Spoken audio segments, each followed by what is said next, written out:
Danjugan, a completely protected island off the coast of the larger high volcanic island Negros in the Philippines. We visited Danjugan in March 2026, and this is the amazing biodiversity we saw underwater. Explore Danjugan with us. I am mostly interested in marine fishes, but these guys are very hard to ignore. Nudibranchs, sea slugs.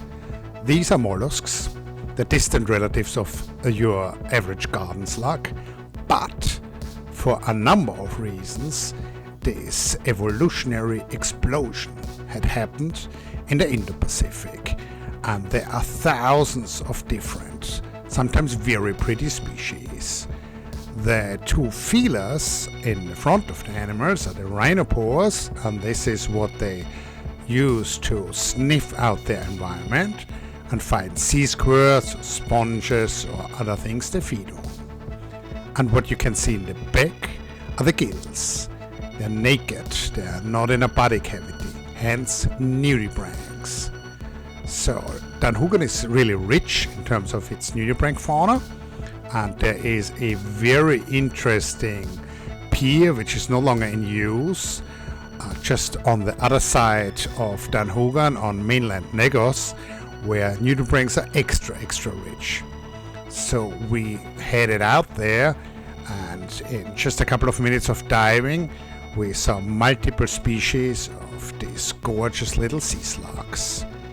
This is always a highlight of every biodiversity exploration underwater. And there are a bunch of these gigantic giant clams in Danjugan. These animals can live for decades, and they weigh several hundred kilograms. If you come too close, what is going to happen? Well, they're going to close up on you. And this is not dangerous though. I don't think there's a case of anybody getting stuck. Now let's get to the beef. We saw some really amazing gobies during our time there. This is Valenciennea helsdingenii, which is a really rare goby of the genus Valenciennea. And these guys, they usually live in pairs. I'm not actually sure if the larger animal is the male or the female, and they maintain a burrow. So in contrast to a lot of these goby species which share a burrow with alpha-8 shrimp, these larger gobies, probably 15 centimeters in length, they dig out their own burrow.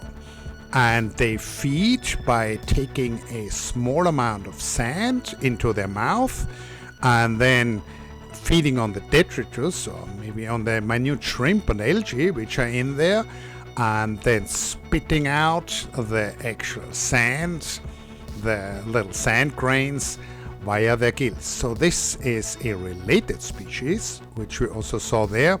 This is Valenciennea sexguttata, and this fish shows the same behavior. So you can see the two of them sharing the work in digging out the burrow, and they're also feeding in this way that they take sand into their mouth and then get their edibles. Now this is something really spectacular, so I'm so happy that I found this. So this is a shrimp goby, and where the red circle just showed up, you can see there's a nudibranch. So there's a parasitic nudibranch which is feeding on the fin of this shrimp goby. There were a bunch of really tiny gobies. These are some of the smallest existing vertebrates. There were very interesting gobies in lagoon. This is a species of Exyrias, and this is a goby I have rarely ever seen. More interesting stuff. Back to a couple of invertebrates. This is a sea cucumber, and this is a grazing type. So look at the interesting mouth parts, and it uses these to pick off algae off the rocks. A different sea cucumber, one of the synaptids, very fluffy, barely any strength in its body.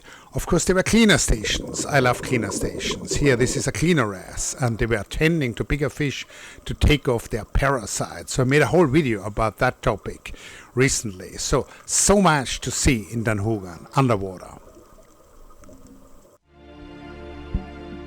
Now there were highlights in Danjugan, and there were highlights. And this is definitely among the highest highlights. So this is a blue ring octopus. This is a tiny octopus, I'd say, 7 or 8 centimeters in length, and it's flashing its colors. And it has these very striking blue rings, and this is a warning.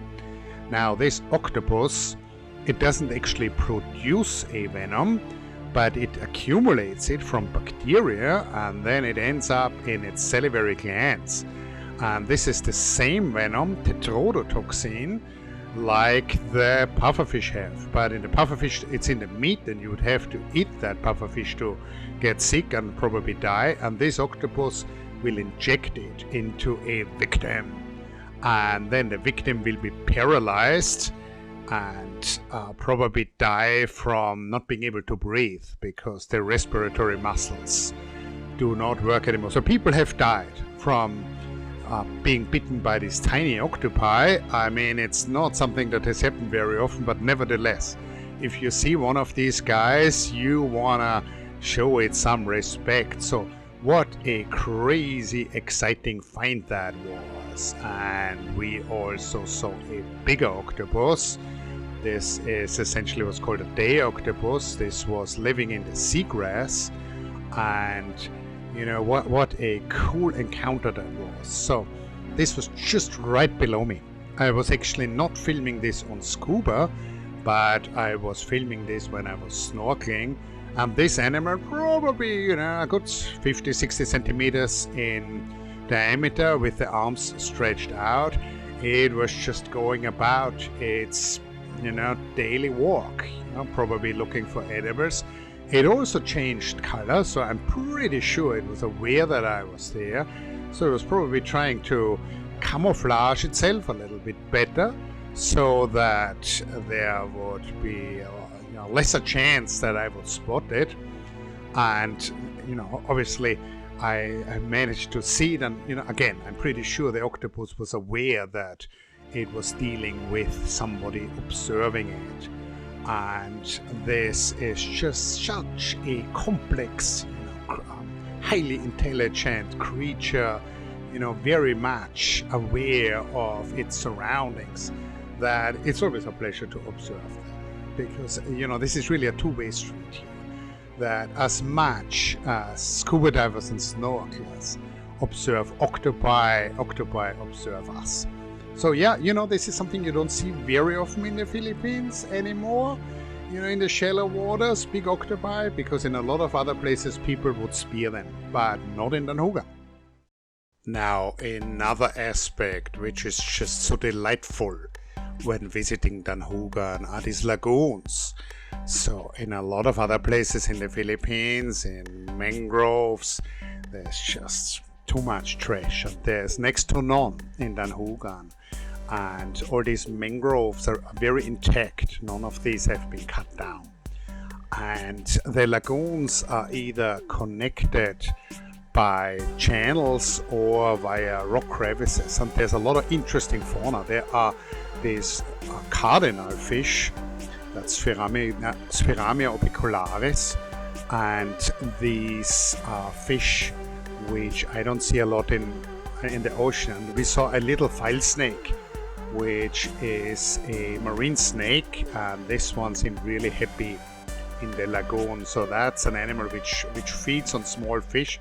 If you pay attention, you can see small gobies escaping from that snake, and I managed to capture it taking a breath.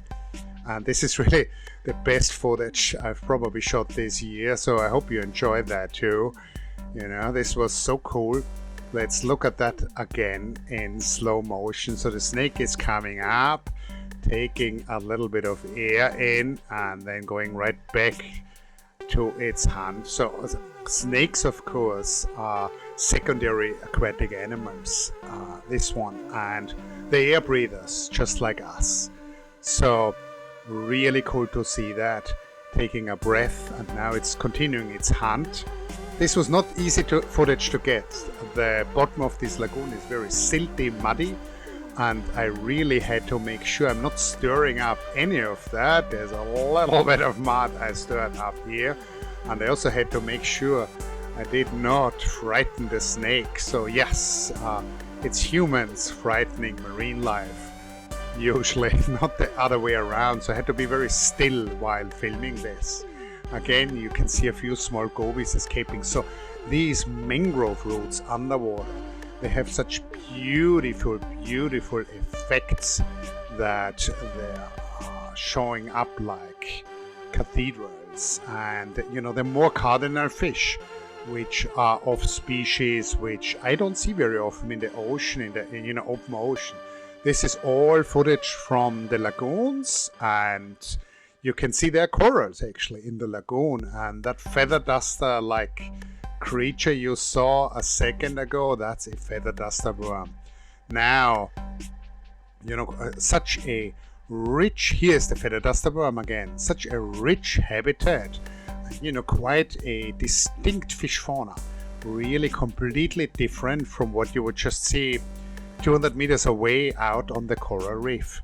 Very enjoyable to me. This is the pyjama cardinal fish, and I saw a single individual of this. This is a small juvenile which was also living among these corals in the lagoon.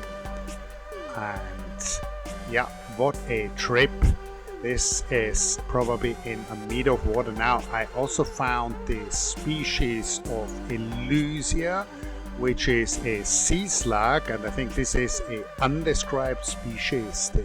This particular species has been seen before, but I don't think it has a proper scientific name yet. And you know, what a nice encounter. This was in the second lagoon, not too far from that little file snake. So look at the gorgeous patterning of that animal, and you can see the light playing on the bottom of the lagoon, because this was really, really shallow. This was less than half a meter, and again, this was not easy to film. This was on snorkel, and I had to be very careful not to kick around that sea slug. So rough seas sometimes. It's windy and a bit wavy. There's the other side of the island, but you have to be careful sometimes. Who is going to attack you underwater? You know, not sharks, not sea snakes, but damselfish. You know, these are relatives of these anemone fish, and they're very territorial. And it's, you know, they're small enough that this is not actually dangerous, of course, but it's highly entertaining to me how they're trying to scare you away from their territory when you're there as a snorkeler or as a diver. So this is a different species which was near a lot of these giant clams just off the west side of the island, and these are really, really aggressive little fish. So I think damselfish is really the wrong name for these. Very cool to watch them in action, and they will not give up, even if you're probably at least several hundred times larger in body mass. So I hope you enjoyed this footage from Danjugan.